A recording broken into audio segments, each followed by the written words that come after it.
Allow me to share some thoughts with you now. And what I have in my heart right now has to do with getting really skilled and getting really good in selecting and choosing battles with rewards only. And let me explain what that means. Every day, you have to be smart enough to carefully decide which battles in your life are worthy of fighting for. What do I mean by that? Well, I mean that not all battles are created equal. Some battles have rewards and some don't. Some battles are not worthy of your time, your energy, your effort because they do one thing and one thing only. They break your focus. And I'll give you some examples to make it more understanding. Let me start by using an example of from ancient history. You know the story. It's the story of the battle between David and Goliath. It's a story we all either have heard about or we know well. But let me give you a different twist to that story because I believe that in that story lies one of the greatest of life's lessons. We know of the story of the underdog taking on a giant and defeating the giant and winning the battle. But what we do not really know, or most people do not know, is that before David chose, and it was a choice that David made, but before David chose to fight the giant, Goliath, he qualified the rewards for the battle before he accepted the challenge. Did you know that? And this is the account of the story. David was a shepherd boy. He was designated as the one who looked after all the sheep of his father's household. And on this particular day, he was asked by his father to take some food to his brothers. Now, listen to this because this is quite interesting. David had seven brothers, and some of his brothers were in the Israeli army. Big, strong fighters, strong, intelligent fighters. David was a shepherd boy. He always spent his time with the sheep. He wasn't looked upon as being significant or he wouldn't amount to anything quite useful because he was a shepherd boy. On this particular day, he was asked to take some food to his brothers who were in the army.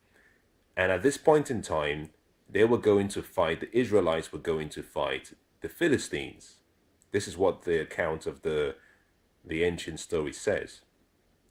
David arrives with the food, so he leaves being a shepherd boy to being a pizza delivery boy, to being a sandwich delivery boy, whatever the lunch may have been in that day. But in any case, he was a delivery boy. He was like, what do they call it? There's a new company called Deliveroo. He was one of those boys bringing food to his brothers. Now, upon arrival on the battlefield, he heard someone screaming, someone calling out his opponents for a fight. It turned out that this man was Goliath. He was about 9 feet tall. Now, let me explain so you understand how intimidating he was. The legend says that just the armor he was wearing, the weight of the armor he was wearing, was about a full man's weight. It was that heavy. He was really intimidating. He was big. David arrived and he heard this man cursing. He went to his brothers. He delivered the sandwich or delivered the lunch. And the first question he asked was, he looked around first and everyone was scared. So this is the Israelites now. They were very scared. He looked around and everyone was scared. Even the king of Israel, who at the time was the best fighter, the best warrior, the biggest, the tallest within the Israeli camp. But compared to this giant, he was small. The king himself was scared. He wouldn't take on the challenge. And this king was one who was very well known to be a skilled warrior. But the presence of this giant was so intimidating. The sound of his voice was so intimidating. And so David asked the question. He said, what will be done for the person who defeats this giant? Now, that is where the wisdom starts. He qualified the battle. The response from the people in the army was, well, he would get a lot of wealth.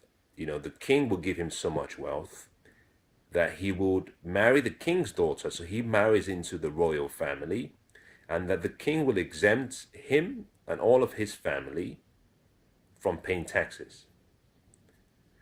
David listened to the information, and then he made a decision. He analyzed the rewards and compared the sacrifice he had to make. And he came to a decision that it was worth the battle. So he took on the battle, and the rest is history. This is the point. David was smart enough to recognize that not all battles are created equal. And that is the same thing you have to do in your life if you want to succeed. Yes, on a daily basis, we do not have physical battles like the Battle of David and Goliath. What we have, in most cases, are mental battles. The battle of the mind, worry, anxiety, frustration, doubts, fear. These are all battles. Why? Because the battles rob you of your focus.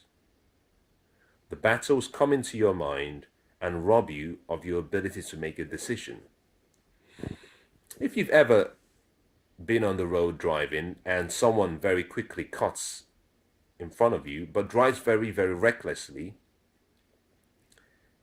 and you start to feel really angry. This is my question. You get angry, maybe you increase your speed, you get to the person, you abuse, you guys exchange words, your blood starts to boil, you're really angry, the event ends. Have you ever noticed that in most instances, that emotional drop-in, that emotion of anger stays with you for more than a few hours? In some cases, for some people, it could stay for days, where you keep replaying that experience. You see, what has happened there is you chose a battle, you didn't qualify the battle.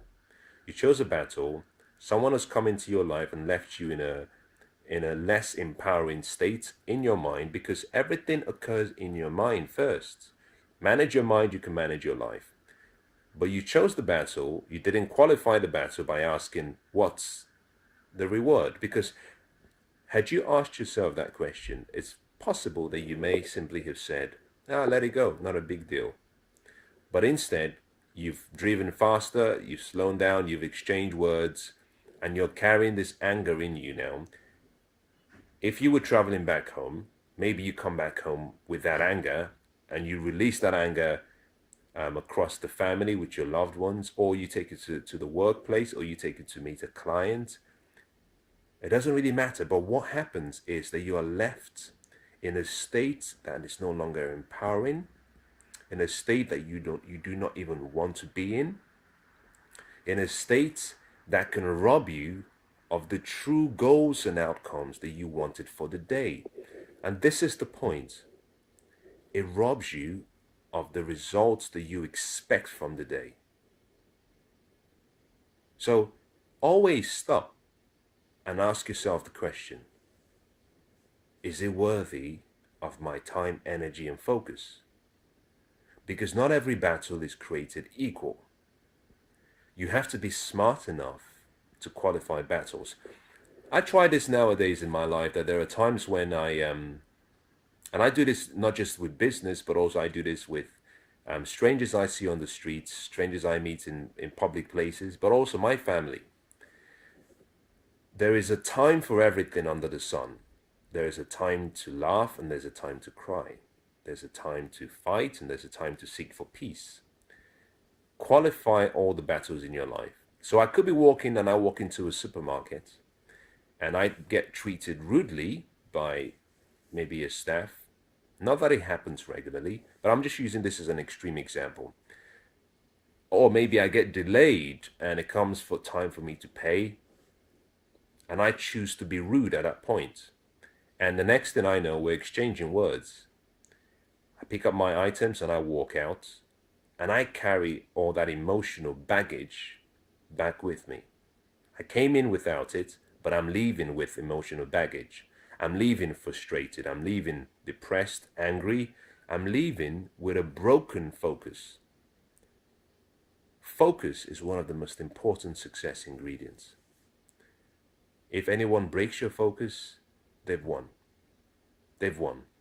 Because once your focus is broken, it's almost impossible to regain the level of focus that you were in within a half-hour period. In actual fact, there's been a study that's been done by a lady called a great, very good professor called Professor Gloria, where she identified that we are distracted every 11 minutes and it takes 23 minutes to get back into focus. Every 11 minutes in the workplace, we're distracted, and it takes 23 minutes to get back into focus. So by getting distracted, in most cases, it takes you at least half an hour to get back to the state you were in, operating at the same level of productivity before the focus interruption occurred. And here is my point. Not every battle is worthy of your time. You're with your spouse, you're with your loved one, someone makes a statement. Maybe there's even justification for you to be upset. There is justification for you to act in that way. But just stop and ask yourself the question, what are the outcomes that I want? What are the results that I want from my life?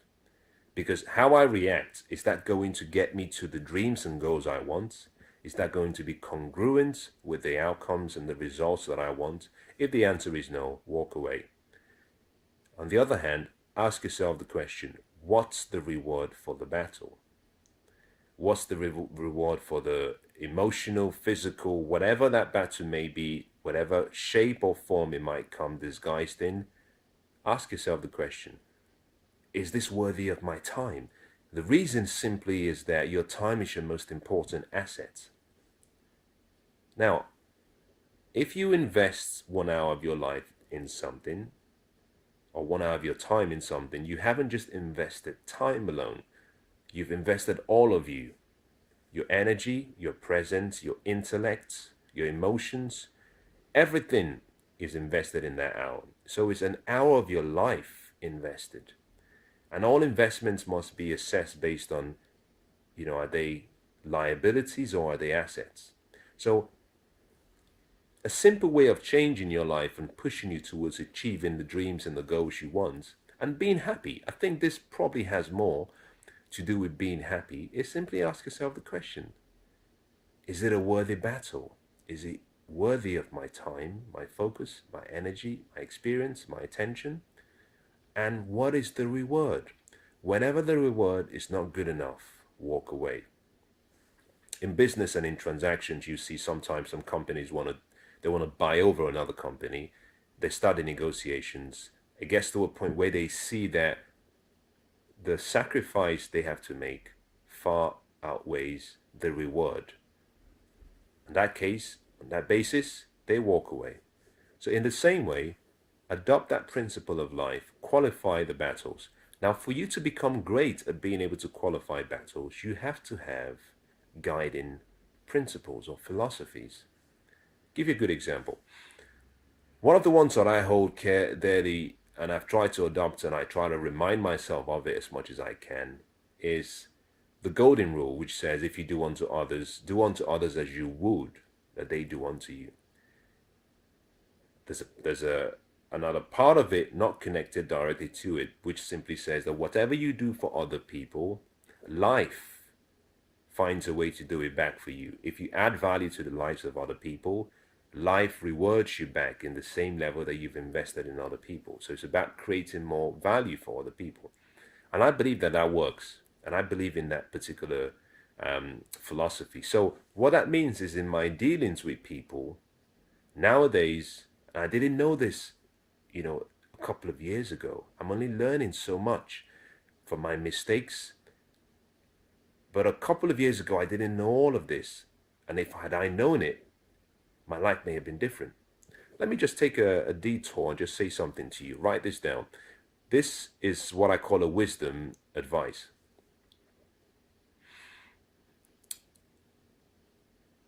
Except you're intentionally making a deliberate effort to increase your wisdom and to learn through other people's experiences in addition to yours, there is a good possibility that you're learning at a very slow rate and that the mistakes you're making is costing you your destiny.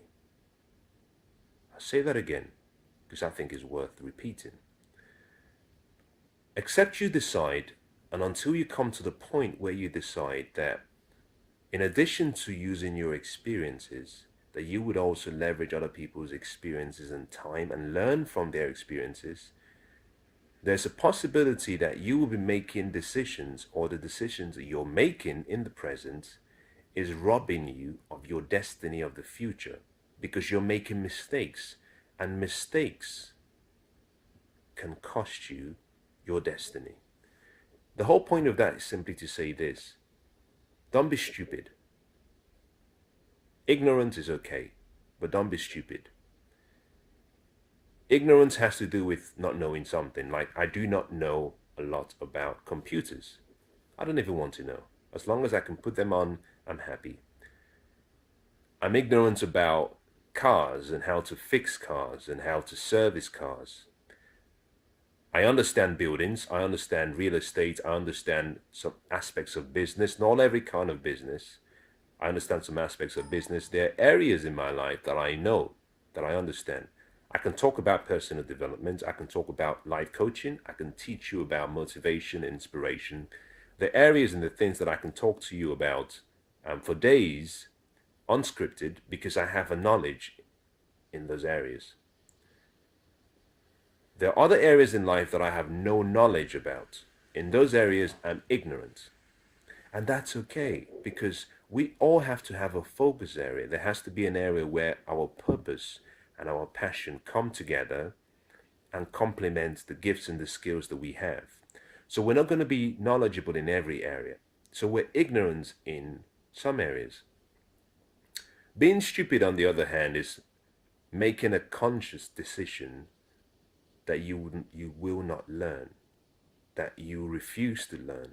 So it's not the same as being ignorant. Stupid is making a deliberate decision and saying, I don't intend to learn, I don't care. And I think that in this day and age, that no one should be so short-sighted in their way of thinking. And this is the point, as I summarize: qualify your battles with wisdom. Always ask yourself the question, what am I not recognizing here? Something doesn't feel right. Recognize that by slowly simply asking that question, that your outcomes and the results could change, but also that the steps that you take, the actions you take could change. And I hope that's been helpful. So I talked about you must have a guiding philosophy, a guiding principle. I would say to you, the second thing you have to do is put your ego in check. Let go of the G, the E in the EGO, and go for the go. Our ego is one of the biggest reasons why we do not achieve our dreams and goals. We get distracted. Rather than simply say, I'm sorry, walk away, stay focused, we stick in it for our ego. One of the biggest mistakes I've ever made has been allowing my ego to control my decisions. And if you can discipline your ego, remember that your ego is not something that you want to suppress. You want to discipline your ego so you're in control rather than your ego being in control. I would say get good at knowing when you have to step in and say to your ego, you're taking it too far now. Be quiet. Because in most cases, a lot of the problems you face in life will come as a result of your ego. You know, the failure to say I'm sorry, the failure to say I need help, the failure to say I was wrong. These are all connected to the ego. What is ego? Well, someone defined it as edging God out. Ego is you deciding that, well, it's me. The decision is mine to make, and it's almost like a godlike consciousness where you refuse to accept that you should be humble, you should be patient, you should be forgiving. So I would say, in qualifying the battles, always ask yourself the question: am I taking on this battle for a reward, or is this my ego guiding me and driving me into doing something that I will look back at and perhaps regret? So always remember those two key points, and I think it would help you, it would be of value to you in the future. I hope it's been useful. I wish you the best, and I'll speak to you sometime soon. Goodbye.